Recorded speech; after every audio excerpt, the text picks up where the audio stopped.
one of the key aspects that I have learned over time is really to believe in resilience.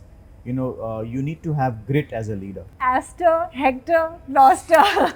So I would say Monday Comet, Tuesday Aster, Ah, okay. Wednesday Hector. you know.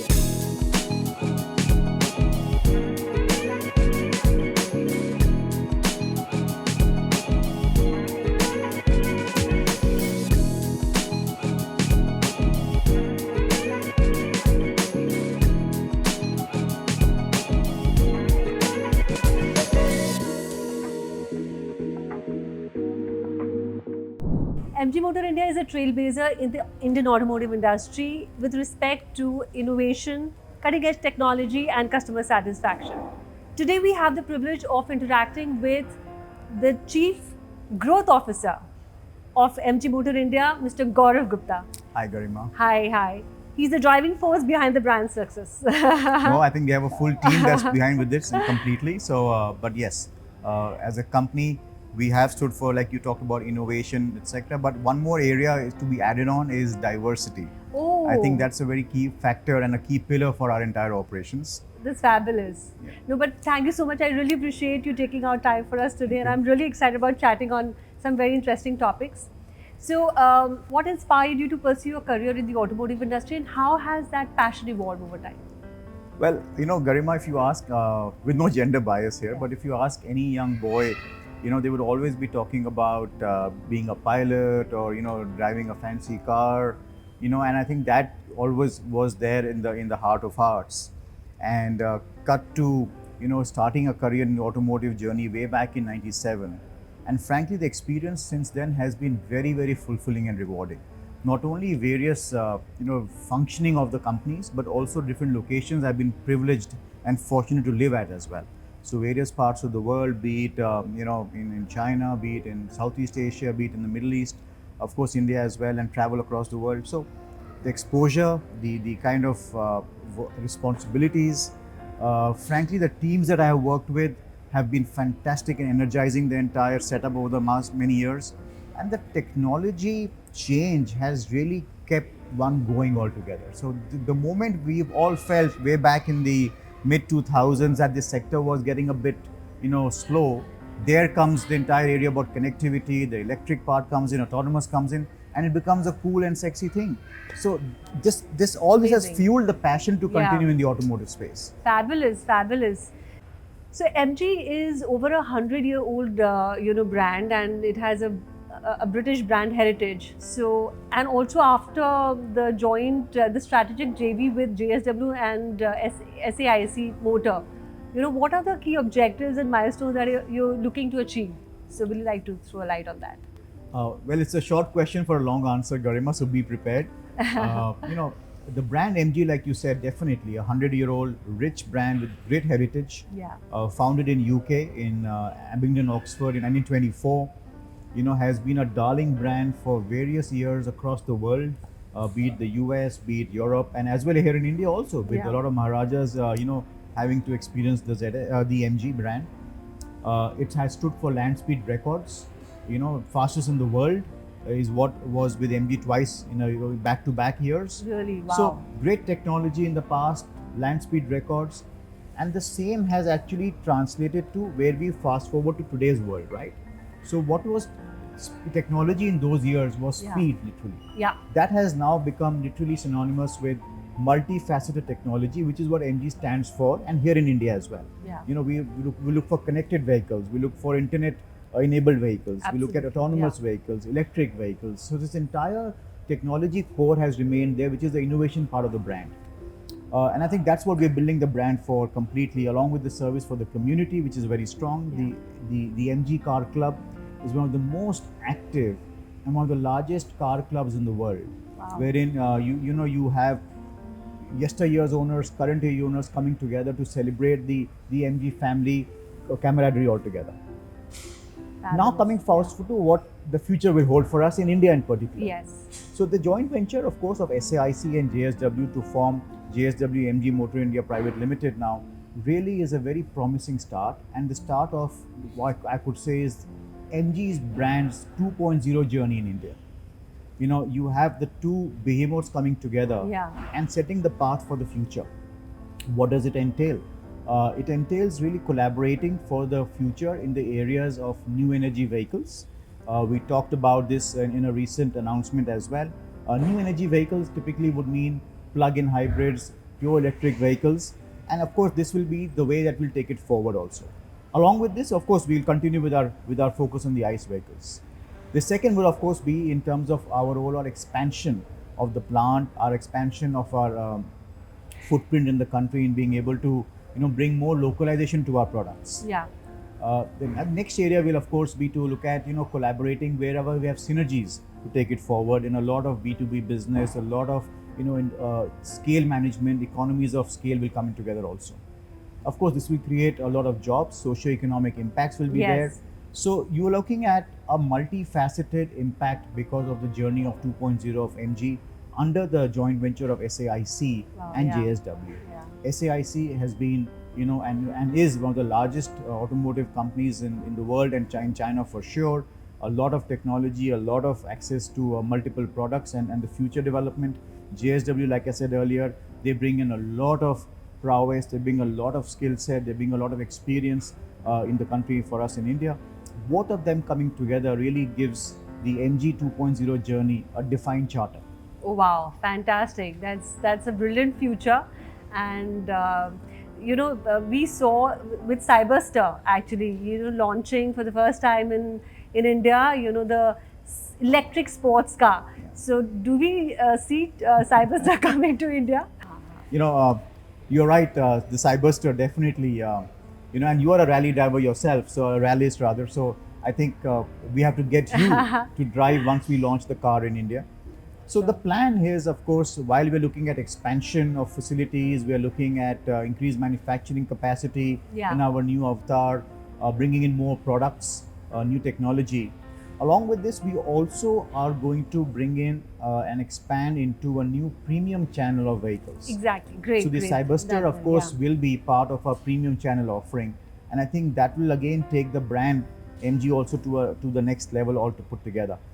The Cyberster is slated for launch in the UK in just about a few weeks from now. Wow. It is a really delight to drive, and I will not reveal more at this point in time, but Okay, yeah. we'll get you all to drive this car very soon. So yeah, I'm really excited about driving and going behind the wheels and experience the sports electric car. Now that you plan to get it also here in India. Um, I would like to talk about like Hector. With Hector, you got the first internet car. With the ZS Electric, got the first internet SUV, and with Aster, you got the AI into car. So you have proven your mettle in the four pillars, the CASE, which is connected, autonomous, shared, and electric. So what about that approach? I mean, can you tell us about specifically the emerging trends like V2X, the artificial intelligence and autonomous driving? So can you please throw a light on that? Sure. Firstly, let me apologize to you because we are shooting in a showroom, and this No is one of our worries. flagship showrooms in the country. So you might have a bit of disturbance at the back end, but No, that's no. part of the automotive business. That's part of- we all love the sound, and of course we are going into the NEV area, so sometimes we might miss the sound, but the thrill of being in the showroom. Yeah, So, totally. but moving forward to your question, rewind back to what MG, where I was telling you about the brand has stood for so many years. It has stood for innovation, right?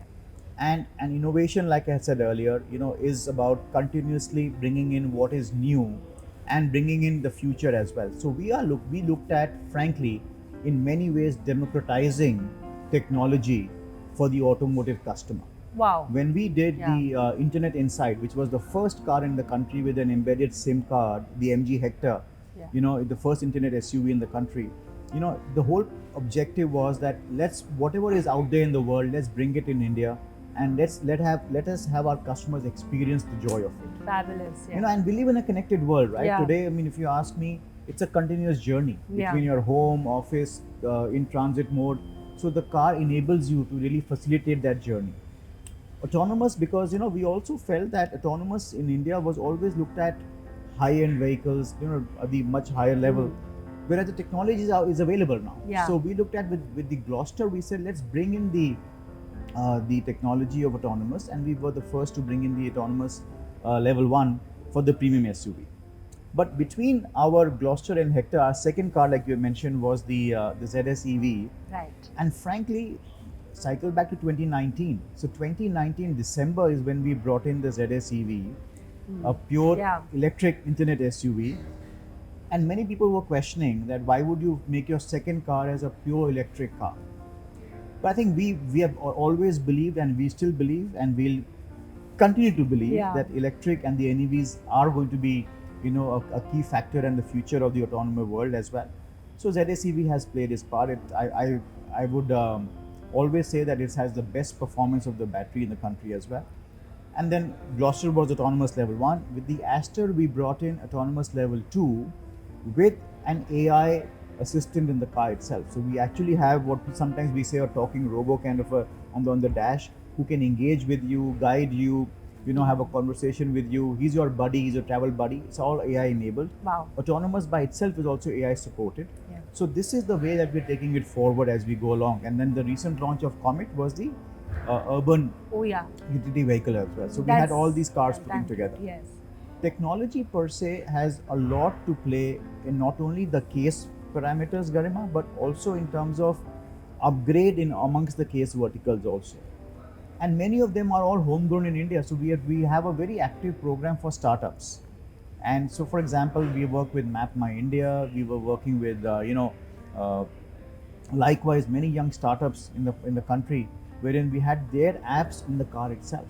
Wow, that's amazing. It's all, you have a young Yeah. startup, we have a developer program. The best is to move your proof of concept to actual commercialization in the product. So that technology path continues to take us forward. The future will of course be to keep on progressing this as we go along. So we talked about V2X. Yeah. So the V2X requires a lot of infrastructural impacts as well. But before we get there, there's also within the autonomous level 2, then you have autonomous level 3, level 4 and 5, right? So level 2 still has to become mainstream for us in India right now. To me, autonomous cars really bring in two advantages. One is safety, and the second is convenience also. Comfort also, rather, I would say. Safety because it helps you, in terms like autonomous, autonomous emergency braking is there, lane keep assist when you're there. Many people ask you that why do you need this, because sometimes you don't have lane markings. But then you're a rally driver. See the way our highways are getting developed. Yes. The work is so progressive. It's a treat to now drive on the roads across intercity drive. So that's where you really, these cars will come into so much of protecting the people who are in the car with the level of features of autonomous level 2. And within the city, when you have in a traffic jam situation, the traffic jam assist also gives you the comfort. You can take your foot off the pedal at low speeds and the car navigates itself. So autonomous really gives you the benefit of both comfort and safety. So this will take the progress as we go along. So you will have right now, I would say that estimates are showing that autonomous ADAS itself, advanced driver assisted systems, this can be a $1 to $1.5 billion market in India, because right now it's in the top end of the vehicles which are offered. It will become mainstream, and then it will become a normal way of asking for it. Similarly, in connected cars, when we look at accessorization of cars in the past, or even today we say, we want chrome, we want this, it will soon become what apps are available in the car. So you're looking at, an advantage of entertainment, utility, security, safety, all of that comes through connectivity in the cars as well. Fabulous. My God, I mean, technology is, progressing so much, and this innovative approach and everything is so fascinating. So, coming to, leadership lessons, I would love to understand any of your lessons that has, made a huge impact on your personality as a as a leader, has, kind of really impacted you. So, would you like to share some of your leadership lessons? I think we learn every day, and we keep, using that in our walk of life every day. So the way we see this, I see this frankly, is that one of the key aspects that I have learned over time is really to believe in resilience. you need to have grit as a leader. Yeah. You cannot get flustered, and you have to have the ability to deal with ambiguity, to deal with good and bad news. You have to have the ability to navigate through situations which are complex, which are unique, and through all of this highs and lows, one value that I always uh, hold, Yeah. and I always talk to my friends and my team as well, is about having resilience and having grit.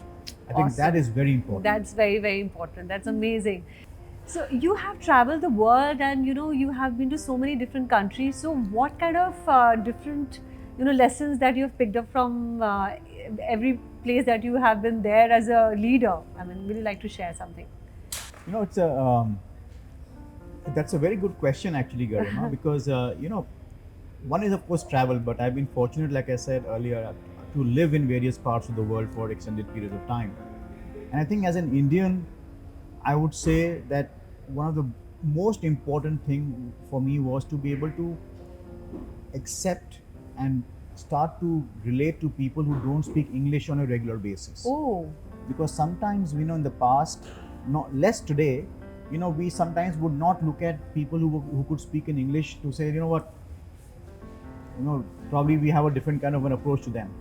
But frankly, I think the whole part about it is about how you relate to different cultures. Yeah. Different people from different communities have a different way of addressing situations. yeah. So I'll give you some case in point. When I was in China for a long time in the mid 2000s, the exposure to scale and advanced planning was something which opened my eyes. Really? And I Wow. was moving from India, and in that time, our industry was also small. Moving into something which was so big and growing at a very rapid pace, that whole scale and advanced planning was something great to learn from there. Wow. Look at Vietnam, for example. The whole experience there has been about the zeal of the youngsters and the country to say, we will leap forward. And today, their per capita GDP is itself a testimony to where the country is, right? Thailand, for Yeah. example. I've spent time in Southeast Asia as well. Yeah. So, if you look at Thailand, the whole part about how they include you in the activities and how they are able to relate to, good and bad news with a similar kind of composure, I would say. Same thing for Indonesia. Singapore is about, the precision, the timeliness, the punctuality. So all of this is various learning from a business aspect. At the same time, the ability to have empathy and relate to people, that becomes very important. Yeah. That's fabulous. I mean, that sounds so amazing. Mr. Gupta, I would like to, ask you about purpose-driven leadership. It has become increasingly important. So, how do you personally embody purpose in your role? You can call me Gaurav, Garima, and you should rather, I would say. So, purpose-driven leadership starts from actually a step prior to that, which is a purpose-driven life. One of my favorite books, which I would recommend many people to read, is Ikigai. Oh, It's about the whole purpose of life. Yeah. And what's the secret to your happiness. It's not preachy in nature. It's really can be a good handy guide to keep referring often. So the purpose has to come from your life, and then it has to resonate in your home, in your work area, and whichever environment you are in. It starts from there. So purpose-driven leadership actually has to look at organizing. How are you able to relate to the various stakeholders, bring it in a collaborative way, and then bring that entire essence to the team that is working together, so everybody is resonating in unison. So that harmony is very important to take it forward. fabulous. Amazing. Sounds amazing. So, now let's come to the short answer questions. These are 1 or 2 line answers, or short questions. So, what's a small daily habit that has a big impact on your success as a leader? I think I make sure that I have at least 30 to 40 minutes a daily basis to myself. You can call it meditation, you could call it sadhana, if you can say Right. it. I think that really kind of helps me to remain centered. That to me is key. Yes, key. And I Okay. think at that point in time, you really bring yourself together, and it kind of vitalizes, gets you the energy once again to get going every day. Yeah. Super. Okay, what has failure taught you? To rise back again, definitely. And I think failure has taught me also that don't get swayed or impacted by the looks of the others. Look inward in yourself. And this is not gyan, I must Yeah. say. We all have experienced failures in our personal, professional lives. And I think in the early ages, I used to get impacted by, hey, wo kya bolenge, wo kya bolega, etc. To me now, it is about, answer to yourself. Did you try your best? What could you have done better, and then take it from there. Giving your 100%. Absolutely. Okay, what book, movie, or song has inspired you the most on your leadership journey, and why? I think I just mentioned that. Yeah. I think Ikigai is the one that has really been impactful because not only it helps you from a purpose of life and the whole essence around happiness as well, but also you can relate and bring that to the workplace, and that then kind of it manifests in your daily actions. Okay. Awesome. Okay, what car do you drive? Well, I'm so privileged to drive a 100-year-old legacy British brand car, which is the MG brand. Fabulous. So we have a choice of cars that we have in the pool, and I love to drive every day. In fact, right now, I use the MG Comet because my home is very close to the office. I use that for my short hauls. And for intercity, of course, I prefer the ZS EV because from a perspective of sustainability, silence, and the whole zippiness of electric vehicles. Yeah, fabulous. Okay. How do you keep yourself motivated? Well, there's excitement. The fact is that this whole creation of MG, for example, was the way it charges you up. There's a next journey which is completely there. There's so much to do, both on your personal side, whether it's health, there is work level. The family progress, seeing my daughter, her progress, as she goes in school and takes her the next steps, family. So all of this is a big factor to keep yourself charged up and motivated. And at the same time, frankly, the technology growth right now is so captivating. People like us in my age group, if we don't get excited by this and then we don't embrace it and work in it, we'll become irrelevant. Not only from the workspace, but also from a family perspective as well. Because these youngsters, they're all in different, areas of technology and communication. So to me, this drives me completely. That how will we be able to, move forward, and what kind of legacy do we leave behind? That, of course, at the back of the mind is always there. What are you leaving behind as a legacy? Amazing. Okay, favorite quotation. A couple of them, of course, resonate. But one thing that always has been good is Robert Frost. The woods are lovely, dark and deep, and I have promises to keep and miles to go before I sleep. That has been one which I think many of us grew up with that, and I think that always has been with me. And of course, you keep going along there. The second one is also a quote from South America, which is about etch your negatives on sand, etch the negative comments that you get on sand, and etch the positive comments you get on marble. Oh. So it tells you that the negativity. Very practical. You should be able to. Of course, it does impact you briefly, but let it pass by fast. Yeah. But the positives should be there, which is going to be your can. Fantastic. Okay, what's the most memorable piece of advice you've ever received? Be patient. Okay. And why I say this is and be patient, and this too shall pass. These were by our professor during our college days, because I remember that in college days when exams are sometimes tough and you don't get a good result, etc., and you get very demoralized. And cut to today's world, that's the same thing which we echo today also. Yeah. So you don't just let it be the way it is, but there's always a requirement that you've done your best, you've given your best shot, but have patience, and this too shall pass. Very, very nicely said. Okay, if you could have coffee with any historical figure, who would it be, and what leadership advice would you seek from him or her? This person is not from the automotive world at all. This is a person who I've always admired, and I used to be, and I still love the mountains, and as an active trekker also, is Edmund Hillary. Wow. He's the one who scaled the Mount Everest the first one in the world. You know, I would love to have a chance to spend some time with him over a coffee. And I think my questions to him would be very similar. In those days, just imagine charting your path to scale the Everest. You don't have the communication network that you have Yeah. today. You don't have the GPSs that you have today. The whole drive. How would you be able to see those majestic mountains, which are both That- awesome and at the same time fearful? Yeah. How was he able to conquer that? Yeah. To me, that whole spirit of doing the unthinkable, Yeah. keeping your journey on throughout that trek. Of course, he had Tenzing Norway to support him as well. Norgay to support him.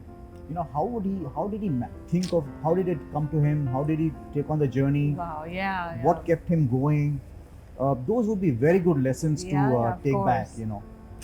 Totally. Such a strong-willed person he must have been. Absolutely, Yeah. yeah. Totally. I mean, facing all the storms, etc., and doing it for which would be again part of legacy leaving as well, but charting a path for us to follow also. Yeah.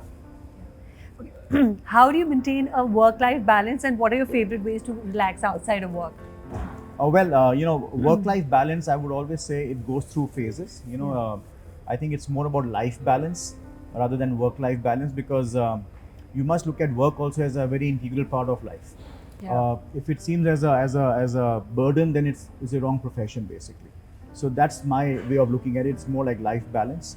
The way I look at this is that you need to have clear cutouts in your life. So and that sometimes we are not able to do because we have this device called the mobile. So there have to be something called no mobile time, Right. no screen time like we have for children.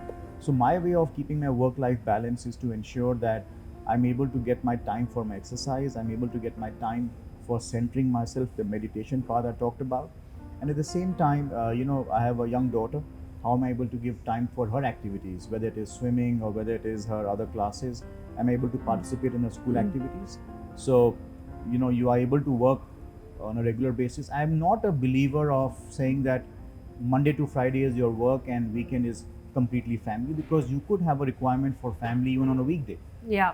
It's how Okay. you manage your calendar, that you are there for wherever you ought to be with your you are in the zone. Yeah. So if you're if you're in the workspace, you are committed there itself. Yeah. So if I'm there for a swimming championship of my daughter, then I'm in that activity completely. Totally, there, right? totally. So how do you should be able to, and you have to be able to have your calendar very well managed. Yeah. That's very important. Mhm. And these centering areas are very cool. Very rightly said. Okay. So if you could go back in time and give yourself one piece of career advice, what would it be? That is something which will be relevant even today, and it would be that don't look at always upwardly jump, look at a lateral jump to get Okay. additional experience in another function or in the same function itself. Because very often when we are young, we always look at my promotion. Yeah. And I think as you grow, you realize that having a vast diversified skill becomes very important. Oh, very deep. That was pretty intense. Nice. Okay. Your biggest accomplishment? Well, Garima, it's a very difficult question to answer. It's like you're a rally driver. Say which has been your best race. You'll say, well, Yeah, every race that's I win true. is I important, know, right? that's true, that's true. So it's a bit difficult to answer. Garima, it would not be fair to say that one person is the driving force behind the entire setting up of MG in India. I think, of course, we have Rajiv as a leader whose vision has been very well, orchestrated. But the team, all of us put together, have worked in so much of harmony as an orchestra, to build this entire music of MG in India. Oh, that's wonderful. That's complete teamwork speaking. That's amazing. Okay, let's come to the rapid fire questions. It's this or that. Okay. Ready? Rapid fire always. Yeah. Yeah. Is there a hamper or something? It will arrive later. Okay. Electric or IC engine? Electric. Sedan or SUV? SUV. Manual transmission or automatic? Automatic. Coupe or convertible? Convertible. Front wheel drive, rear wheel drive or all wheel drive? All wheel drive. If IC engine, then turbocharged engine or naturally aspirated engine? Turbocharged. Apple CarPlay or Android Auto? Oh, difficult. Apple CarPlay. Okay. Collision avoidance system or lane departure warning system? Lane departure. Okay. Aster, Hector, Noster. I can know where this is headed to. So I would say Monday Comet, Tuesday Aster, Okay. Wednesday Hector. And then go along in that direction. Oh, Yeah. that's fabulous. Thank you so much, Lovely Mr. talking to Gupta. you, It was Garima. amazing talking to you, and thank you for giving your precious time, and wishing you continued success under your leadership and lots of success ahead. Thank you very much. Thank you I'll very take your much. wishes to the entire team. And we have to get you in a Cyberster once Yes, we're launching it. I'm really looking forward to that. Sure. Thank you very much. Thank you so much. Thank you so much.